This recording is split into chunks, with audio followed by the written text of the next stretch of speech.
Laman na naman po ng balita si Senator Amy Marcos. Pero kung siya ay nag-meltdown doon sa INC rally, ngayon ay paawa effect naman siya. Napanood niyo po ba yung statement ni Amy Marcos? Ako hindi ko na pinanood eh. Siguradong mayayabot lang ako sa kaartehan at kadramahan ni Amy Marcos. Sabi po dito sa Panay News, in a video released on Holy Monday, Senator Amy Marcos offered a public apology to her late father, former President Ferdinand Marcos Sr., citing her failure to fulfill his lifelong instruction to watch over her brother, President Ferdinand Bongbong Marcos Jr. Hinto muna ako dito.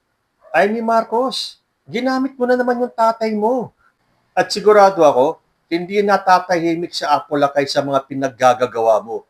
Gamitin mo na naman yung tatay mo para sa kadramahan mo. Meron ka pang failure to fulfill his lifelong instruction to watch over her brother, President Ferdinand Bongbong Marcos Jr. Alam nyo, hindi ako naniniwala dito eh. Ibig sabihin, ang bilin sa kanya ng kanyang ama is to watch over her brother lifelong. Ano, hanggang sa uugod-ugod si BBM? Ikaw ang titingin? Ikaw ang mag-aalaga? Dito pa lang kasinungalingan na to eh. Para bang ikaw ang caretaker ni Bongbong Marcos hanggang sa pagtanda ninyo, hanggang sa kayo ay mamatay na? Kailan namatay si Apo Lakay? 1989 ba yun? Correct me if I'm wrong. Ilang years na ngayon ay ni Marcos. Ibig sabihin, hanggang ngayon, kailangan mong bantayan yung kapatid mo. Ano yan, bata? At hindi ba may asawa na yan? Ilang taon na bang mag-asawa yung mga yan? Tapos sasabihin mo, ikaw ang dapat tumingin dahil yun ang bilin ng tatay mo? Pero kung totoo man na lifelong ha, pinapakita lang ni Apo Lakay na mas pabor siya kay Bongbong Marcos kaysa kay Amy. Kaya nga siguro nagselos ito eh. Inggit at selos ang namayani kay Amy Marcos, lalo na at naging presidente si Bongbong Marcos, na gustong paniwalain ni Amy ang taong bayan na si Bongbong Marcos ay mahina, walang paninindigan, puro party ng party. O tandaan niyo yung pelikula ni Amy Marcos, yung Made in Malacanang sa kung isa pa. Hindi ba doon pa lang sa pelikulang yon, Amy Marcos painted Bongbong Marcos as a happy-go-lucky person. Di ba may eksena pa nga doon na sinabi niya Apollo kay Bongbong Marcos na wala kang ginawa kundi mag-party na mag-party. So doon pa lang sa mga pelikulang yun eh, pinakita ni Amy Marcos na siya ang responsableng ate, na siya ang favored na Marcos, na siya ang dapat magbantay sa mga kapatid niya. Dahil yun ang lifelong instruction daw ni Apo Lakay sa kanya na babantayan at aalagaan si Bongbong Marcos. Pwede ba yun? Ibig mong sabihin, kahit na nag-asawa na si Bongbong Marcos, nangingialam ka pa rin o gusto mo pa rin mangialam dahil dun ang bilin sa'yo ng tatay mo? Get real, Amy Marcos. Hindi naman kapani-paniwala yung sinasabi mo. Na lifelong, ibig sabihin habang buhay kayo, ikaw ang tagapag-alaga kay Bongbong Marcos kahit ang may asawa na siya. Hindi nga ba meron po nakasulat sa Biblia, kapag ang dalawang tao ay nag-asawa, they become one. Wala ka ng pakialam, kaya huwag ka masyadong magmagaling na ikaw ang caretaker ng kapatid mo. At nasan ka ba nung mamatay si Apo Lakay? Hindi ba doon sa pelikula mo, pinakita mo na sa mga huling oras ni Apo Lakay, sino nandun? Si Madam Imelda, si Bongbong Marcos, si Irene Marcos. Nasan ka? Ang pagkakaalam ko, sabi sa pelikula, nasa Morocco ka. So kung ikaw ang pinagbilinan ni Apo Lakay na magbantay sa kapatid mo, nasaan ka nung panahon na yon? Bakit si Bongbong Marcos ang tumayong padre di pamilya nung dying days ng inyong ama? Ito po ang drama ni Amy Marcos ha. Sabi niya, ngayon iniisip ko, ihingi ko ng tawad na hindi ko nagampanan yung utos niya, yung habilin niya, paulit-ulit. Hindi lang naman nung tumanda siya at mamamatay na, kundi talaga buong buhay yata namin. Parating binibilin si Bongbong, bantayan mo yung kapatid mo, parating sinasabing ganun. Eh siyempre, lahat po ng pamilya ganun. Kung sino ang pinakamatanda, sa kanya maghahabilin yung mga magulang na bantayan, yung mga mas nakakabatang kapatid. Hindi lang sa inyo nagkaroon ng paghabilin ang magulang Amy Marcos. So don't make a big deal out of that. Hindi lang ikaw ang binilinan ng mga magulang na bantayan, gabayan, proteksyonan ang mga mas nakakabatang kapatid. Pero ito, dinadrama mo, pinalalaki mo, na hindi mo nabantayan yung kapatid mo, kaya yun ang hinihingi mo ng tawad sa tatay mo. Sabi pa dito, she further confessed that despite her persistence, she was unable to carry out the task effectively. Hindi ko nabantayan eh. Kaya dad, sinubukan ko talaga, pinagpilitan ko. Nayayamot na nga sa akin si Bongbong eh. Alam ko naman, pero hindi ko talaga kinaya. Ang arte nitong si Amy Marcos, masyado kang madrama. Hindi ko nabantayan eh. Teka muna, hindi kaya dapat ikaw ang binantayan ng mga magulang mo at ng mga kapatid mo? Dahil di ba, nung panahon noon, ang tawag pa sa'yo ng ibang tao, I am black sheep of the Marcos family. Doon sa mga hindi naman ka-generation nila Amy Marcos, hindi nyo alam yan. Ako, nasa age bracket kami nila Bongbong at sa kanila Amy Marcos. Alam namin na nung panahon na magkakasama pa sila, si Amy Marcos po ang problema na mag-asawang Marcos. Hindi naman siguro natin nakakalimutan yung issue ng pinatay na lalaki na nauugnay ang pangalan ni Amy Marcos. At hindi rin natin makakalimutan yung issue nilang dalawa ni Aurora P1. So, huwag magmalinis si Amy Marcos. Huwag mong palabasin na ikaw ay super galing at super mabait na ate. Okay na kung itaas mo yung sarili mo. Pero yung if you will paint your brother negatively to the Filipino people, hindi na tama yan. Para lang to please the Dutertes. Sinubukan mo, sabi mo, sinubukan mo talaga, pinagpilitan mo. Hindi kaya mali ang pagbabantay mo kay Bongbong Marcos? Tingnan nga natin mga ugali nyo ngayon.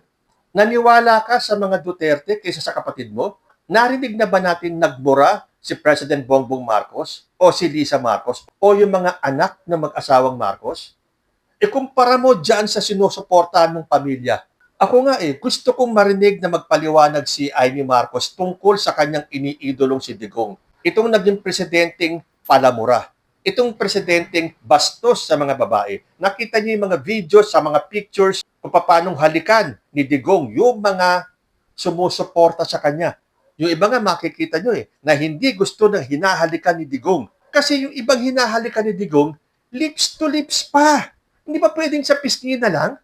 Bakit kailangan sa labi pa? Sige nga, ipaliwanag nga ni Amy Marcos kung anong klaseng ugali yung meron si Digong. Yung mga rape jokes, paano ipapaliwanag ni Amy Marcos yon? Natandaan yung isang pinatay at ni-rape na babae? Anong sabi ni Digong? Maganda daw pala yung babae, yung ni-rape. Pero ang sabi ni Digong, dapat daw yung mayor muna ang mauna. Sino ba yung mayor doon? Hindi ba si Digong? At ang pinakamatindi ay ni Marcos, ipaliwanag mo nga, paano mo natanggap na tinawag ni Digong na stupid God ang Diyos natin? Hanggang ngayon nga naghihintay ako ng kahit na isang DDS na ipaliwanag nila, ipagtanggol kung bakit tinawag ni Rodrigo Duterte na stupido ang Diyos natin. At hindi lang yan marami pang Kristyon itong si Digong. Palibhasa, hindi siya Katoliko. So yan din, hindi siya marunong gumalang sa relihiyon ng may relihiyon. Kaya tama din parang ikaw ang laging bida.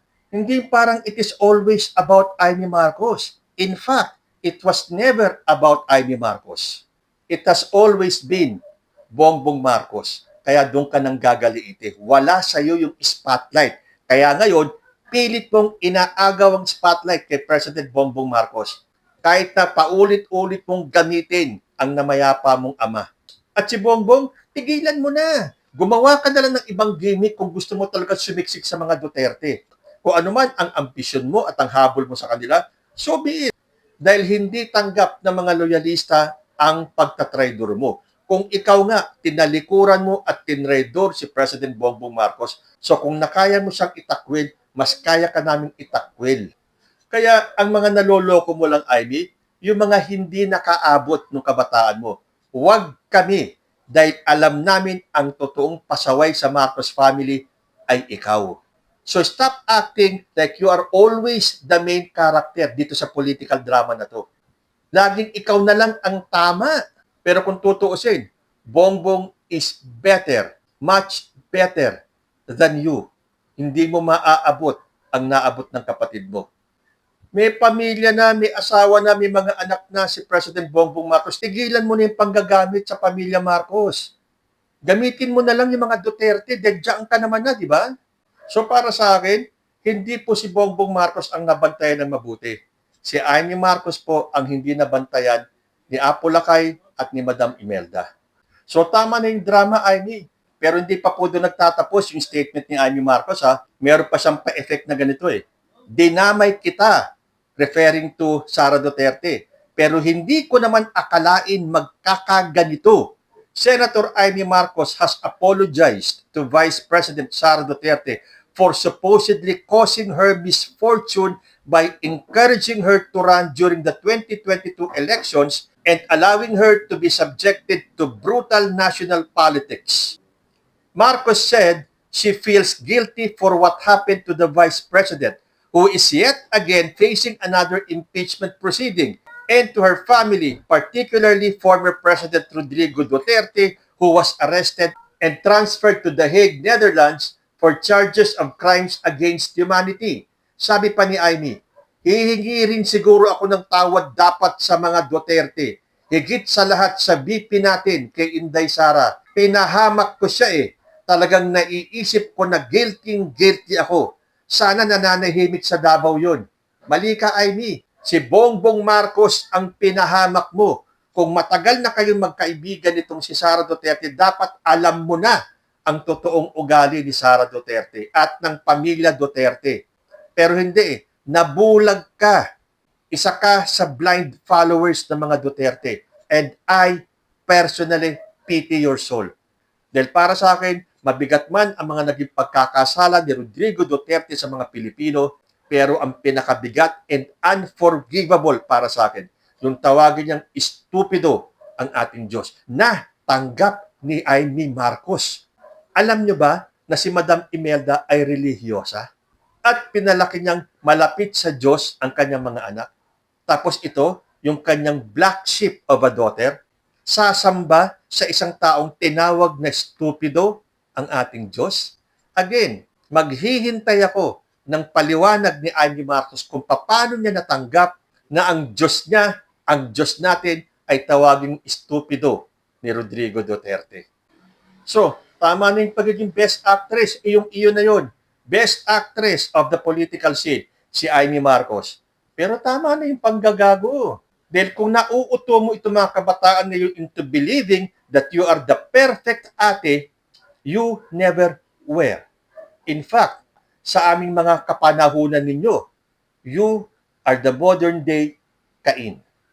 So, iangat mo na lang ng iangat ang sarili mo at ang mga Duterte. Total, 2028 election na. At yun naman ang pakay ninyo eh. But, stop painting Bongbong Marcos as the bad son. Because in reality, you are. Kayo po, ano masasabi ninyo? Comment lang po down below and I will see you in my next video. Diyos ti Admina.